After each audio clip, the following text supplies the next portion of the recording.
A ideia de Brasil Colônia, repetida de forma simples e quase automática, parece oferecer uma explicação clara e direta, mas na prática ela esconde mais do que revela. O problema não está em reconhecer que o território brasileiro esteve submetido à coroa portuguesa por séculos, mas em transformar essa condição complexa, mutável e cheia de nuances em uma categoria única, rígida e estática, como se desde 1500 até o início do século XIX existisse uma mesma estrutura, com a mesma lógica, os mesmos objetivos e a mesma forma de administração.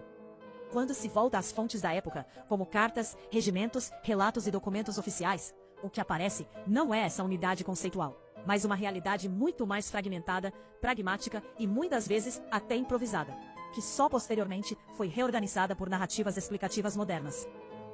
Nos primeiros anos após a chegada de Pedro Álvares Cabral, o que hoje chamamos de Brasil sequer existia como entidade administrativa definida. Falava-se em Terra do Brasil, uma expressão vaga, descritiva, que indicava mais uma área de interesse e posse do que um território estruturado. Não havia um aparelho de governo contínuo, nem um projeto claro de ocupação imediata. A coroa portuguesa se limitava a afirmar soberania dentro da lógica das disputas ultramarinas da época, explorando recursos como o pau-brasil de forma esporádica. Tecnicamente, tratava-se de um território reclamado, integrado ao conjunto dos domínios do Império Português, mas ainda sem institucionalização efetiva. Chamar isso de colônia, no sentido posterior, é aplicar um conceito que pressupõe uma estrutura que naquele momento simplesmente não existia. A partir da década de 1530, com a implementação das capitanias hereditárias, surge uma forma mais concreta de organização, mas ainda distante de um modelo estatal centralizado. O território é dividido em faixas e entregue a particulares, os donatários, que recebiam amplos poderes para administrar, explorar e povoar suas terras.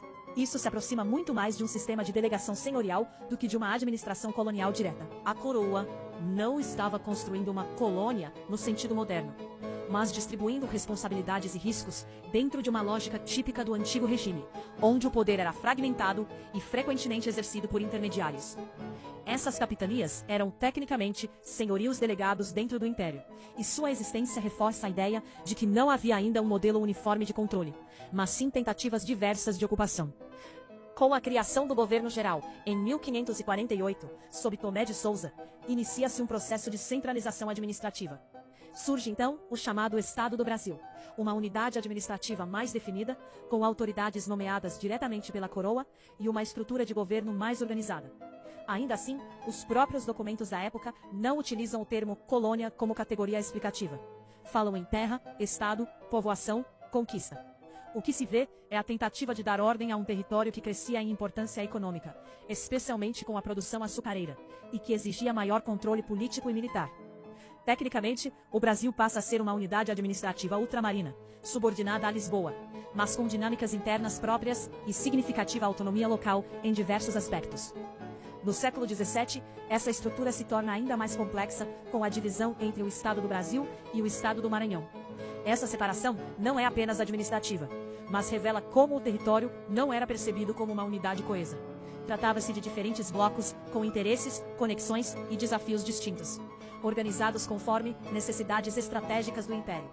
É nesse contexto que ocorrem conflitos como as invasões holandesas, frequentemente reinterpretadas posteriormente como momentos de união nacional, mas que, nos relatos contemporâneos de autores como Manuel Calado ou Gaspar Barleus, aparecem como disputas marcadas por interesses locais, lealdades políticas e conflitos religiosos, sem qualquer noção de povo brasileiro ou identidade nacional emergente. A realidade era de fragmentação, negociação e pragmatismo, não de unidade idealizada. Ao longo do século XVIII, com a reunificação administrativa e o fortalecimento do controle metropolitano, especialmente em função da mineração, o território se integra de forma mais intensa às estruturas do império. Ainda assim, continua sendo mais adequado descrevê-lo como uma grande unidade ultramarina centralizada, do que como uma colônia, no sentido simplificado. Havia, sem dúvida, dependência política e econômica, mas também existiam dinâmicas internas complexas, mercados locais, redes de poder regionais e margens de ação que não cabem facilmente em modelos rígidos. É justamente essa complexidade que muitas narrativas posteriores acabam reduzindo ao aplicar categorias gerais sem considerar suas limitações. A chegada da corte portuguesa ao Brasil, em 1808, sob Dom João VI, marca uma ruptura decisiva. O território deixa de ser periferia administrativa e se torna o centro do poder imperial. a abertura dos portos, a instalação de instituições e a elevação do Brasil à condição de reino, em 1815, com a criação do Reino Unido de Portugal, Brasil e Algarves, formalizam uma mudança que já vinha ocorrendo na prática. Nesse momento, não faz sentido algum falar em colônia, nem mesmo em termos funcionais, pois o Brasil passa a ocupar uma posição de igualdade jurídica dentro do Império. Essa transformação evidencia de forma clara como a ideia de uma colônia contínua do início ao fim é insustentável. Quando ocorre a independência do Brasil, o que se rompe não é apenas um vínculo político, mas uma longa série de formas administrativas e relações de poder que foram se transformando ao longo de mais de 3 séculos.